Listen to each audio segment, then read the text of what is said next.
Well, welcome back to the Happy, Healthy Hustle podcast. I'm your host, Dr. Christiane.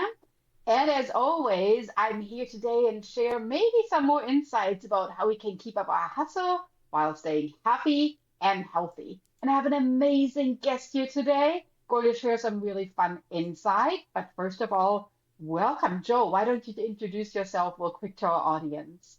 Yeah, my name is Joe Pomeroy. I'm a dad and a husband. I've got an amazing wife, three little kids, and I focus on helping entrepreneurs to prioritize their family while still having incredible business success. And I do it because it's something I had to figure out for myself. So I've won entrepreneurial awards, international awards, and I've got my own podcast and built an 8-figure business and all kinds of other things. But I'm most proud of being a husband and dad and having a thriving family.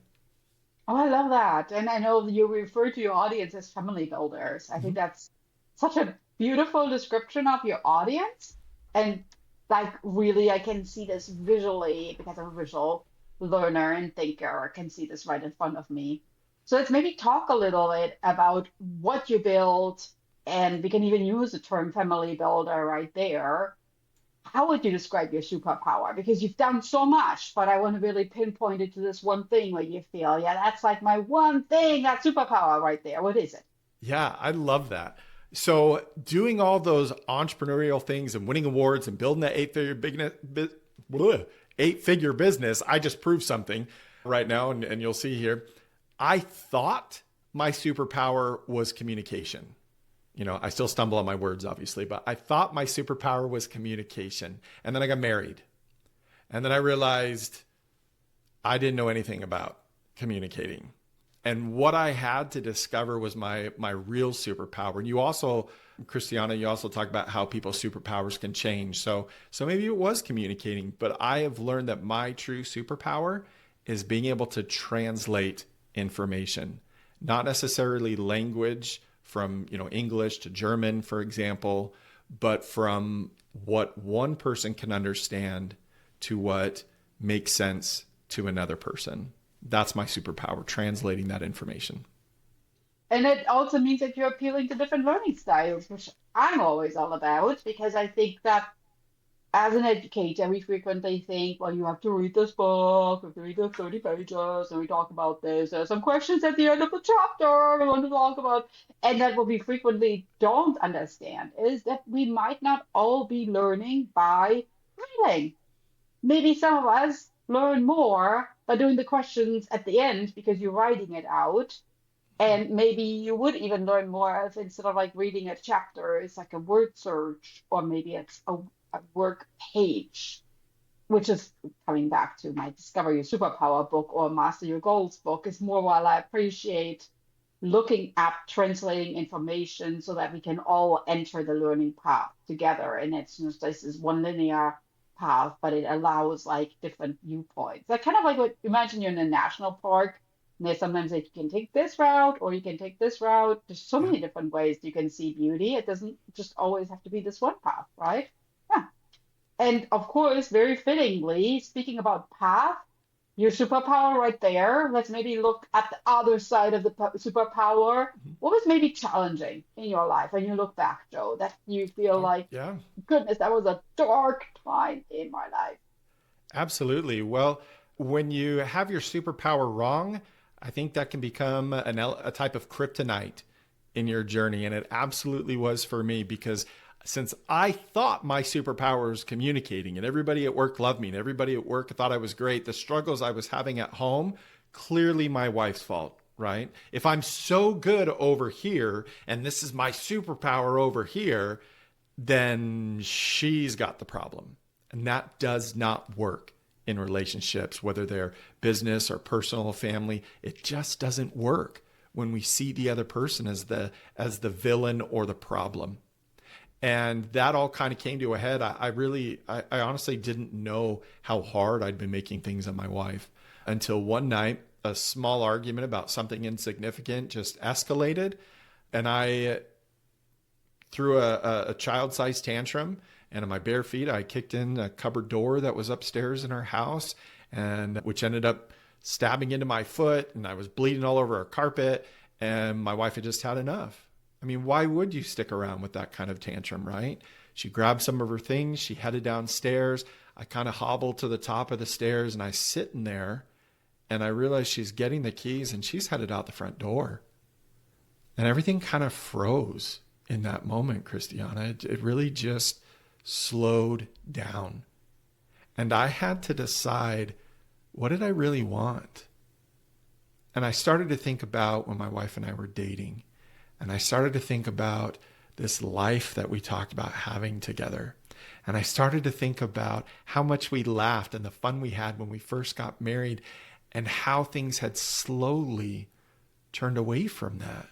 And I realized what I wanted was that marriage that for me that I'd prayed so long to find. I wanted to find somebody that loved me like I would love her. And I'd found that, but I'd walked away from it through my own fears, through my own weaknesses and struggles and challenges. And so in that moment, I made a commitment that I would do whatever it took to fix my marriage. And so then I, being the great communicator I am, I said something really powerful to my wife. No, I actually, it was like choking on it, getting out of my mouth and just stumbling. And I said, wait, please, wait, don't go, please. And there's nothing else I could do except ask that of my wife. And she stood at the door and the door was already open and she stood there and I didn't know what she was going to do. Thankfully, she closed the door.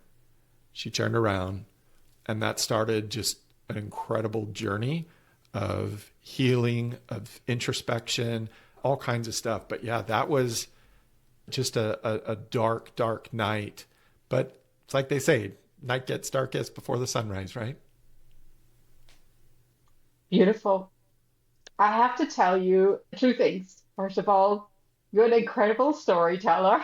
Just listening to this, I nearly like envision the tantrum, the accident, your wife. I could see her like standing in the doorway with like a suitcase. It was like a little movie playing in my head right there. So that's what I really want to say, first of all. Like, incredible how Thank you just you. described that to me. Secondly, I think you're bringing up a point that many of us struggle with, which is always looking in other people for their flaws and therefore their mistakes. And at the end of the day, you can't control other people, but you can control yourself and how you are really acting and how you show up every day. And I always tell my children too, and my clients, that the harder you push somebody, the more they're resisting change. So if you feel like you are seeking flaws and you're pointing out flaws, eventually it sounds like your wife was like, you know what? I've had enough. I've listened to this for such a long time, and now I am just fed up with this, right? And I love Yeah. that you were used the word tantrum even because it's really something to where seeking for the flaws in others is sometimes just our inadequacy to see that there's something wrong with us. And it's maybe even our insecurity in really understanding who we are. So you're criticizing others, where in reality it's actually that you're yourself not showing up the way that you would like to, and you're frustrated about it because you're frustrated about it. You're letting it out on others. So I see this all the time happen, and it's beautiful you described this. Let me ask you, that was the second thing I want to talk about. So first of all, Uh-huh. beautiful storyline. Thought in my head, I want to tie this in, with seeking flaws in others. But the one thing that I thought about, the movie Jerry Maguire Uh-huh. and how he Show me comes the back. money. Sorry. The one storyline that I frequently, I'm an educator, and frequently when I explain something, I pull in things from movies and that defining storylines from classic movies specifically. When he comes back, she's kind of like this person that's just hustling for money and going for the job and totally disregards his wife. And eventually, he's just coming back after he realizes this is my life is slipping away and I'm losing all this. And so he's coming back, and his wife is in the middle of a game night with a whole bunch of her girlfriends. And he walks into the room and he says, "Where's my wife? Do you remember that too?" Mm-hmm. And she's like, "Oh my gosh, yes." It's just beautiful. Like all of a sudden realizing, actually, I didn't just marry you just like that. This is something we committed on doing. So we have to move forward and we have to maybe make them some things work. And that includes me and working on myself right now. Yeah, I love that. And to that story, the thing that, because there is a famous line at the end part, right? He says, "Where's my wife?" And then he goes on this big spiel about all the things. He's like, "And I realized this, and I realized this, and da da da da." And she goes, "You had me at hello," you know. And it didn't matter what he said or how, like what mattered was that he had put in the effort to show up and to show that commitment. And whether it's in our personal lives, in our businesses, with our families, whatever it is, putting in that effort, showing up, showing that we care through our actions makes a world of difference. Beautiful. That was exactly that part in the movie that I loved so much. Yep, yep, yep. So now Jerry Maguire comes back and turns things around. What made you overcome that particularly dark point in your life? Who or what in that moment when you kicked the door, you were bleeding, wife about to walk out of the house? What happened in your mind? Because it could have gone the other way, but it didn't. So what happened there? Was it like some kind of magic, like, oh, Instantly, I was perfect and everything was better. No, not at all. In that moment, it was deciding what I wanted, not what somebody else wanted for me, not what I thought would be best for me, not what I felt like I needed, definitely not what I thought I deserved. I mean, oh my goodness, at the time in my arrogance, I probably thought I deserved a lot more than I did, but wasn't any of those things. In that moment, it was, what did I want? What did I actually want? And deciding that and committing to that, that was the catalyst that started the change. And then what moved it from there was leaning into what was uncomfortable, right? And started with, I called up a friend of mine and I admitted this embarrassing thing that I'd done. I mean, it's been over a decade since that happened. And I still feel these little like, oh, do I tell them that I threw a tantrum or do I hide that part? No, like it's like, yeah, it sucks. I did it. It happened. But that was the first thing is I had to reach out. I reached out to a friend and he pointed me in another direction. And it was this marriage group workshop thing. And I'm like, oh, I hope I don't see anybody I know in there. And I did, in fact, see multiple couples that I knew in there. And I live in a large metropolitan area. I live in the Phoenix area. And yet there's still people that I knew in there. And I'm like, what are the chances? And it was still difficult. But because I had made a decision and committed to that decision of what I wanted, I kept having to come back to that. Look, I chose this amazing woman as my wife for a reason. And for whatever reason, she continues to choose me. And that continual, intentional, committed choosing made all the difference. And eventually led me to realize what my actual superpower is that I mentioned earlier, translating. Because I wasn't making the progress that I wanted. I felt stuck. I knew business. I wanted to retreat to business. I wanted to run away from the personal. But you ever wonder why people get frustrated that marriage is so hard? How many of us go to school to earn a degree in economics or law or whatever? How many of us go to school to earn a degree in how to communicate in marriage, how to get along with your spouse, how to compromise in healthy ways? Like, we don't do that. And then we wonder why, the lawyer wonders why he understands law and it's so easy to go to trial court and to argue his case, but he can't communicate with his spouse. And so putting in that same kind of intentional effort and investment makes a world of difference. But I learned that I could take what I already knew. And so to everybody, all your amazing listeners, what do you already know? What's a principle you already understand, a principle you already have proven that you have evidence of works in some other area of your life? And what's one small way you can translate that to your home life, to your family life? Because that gave me hope. right? So often it felt like, oh, there's so much to go. There's so long. I'm so far behind. But wow, if I already have a degree and all I have to do is straight across translate it, like cool. Like maybe there's hope here. I think that we tend to put things in little boxes, but we don't really think of our life actually being all interconnected and things like little roots reaching out to each other and growing into each other, especially as you grow older, you realize it's all energy and it's all connected somehow. Mhm. And maybe the way that I interact with peers in this setting could be very similar to how I interact with peers in this setting. I mean, I do that with my children all the time where I'm thinking, huh, I just read about it in this book right here, or this is what I would tell my students, or this is how I would interact with my clients. That we don't even need to put on different hats at all times. Sometimes when you figure out one way how it works, you could even use that same hat and just wear it in a different setting. I mean, who says that you always need to change your outfits, right? You could just keep that same outfit, just move on, right? And I think that is sometimes beautiful that it's maybe just the same hat and it works well. So just keep wearing it. And to our listeners here, I know, Joe, you have an amazing resource that you want to share. So tell us a little bit more about it and why we need to grab that.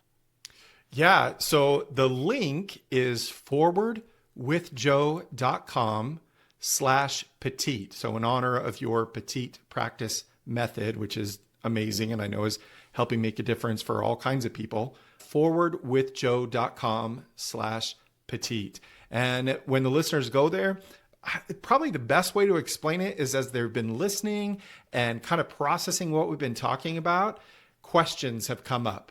How do I apply this to myself? What's the first thing that I should start with? And when they go to that website, they're going to be able to get a resource that will start them on that journey, that will help them to start getting their questions answered. And really what I want to focus on is helping people to discover, how can I find those answers on my own so that I'm not always having to go grab that book and read it real quick. So that's really what they're going to find there is the catalyst that's going to start that change for them. So great opportunity.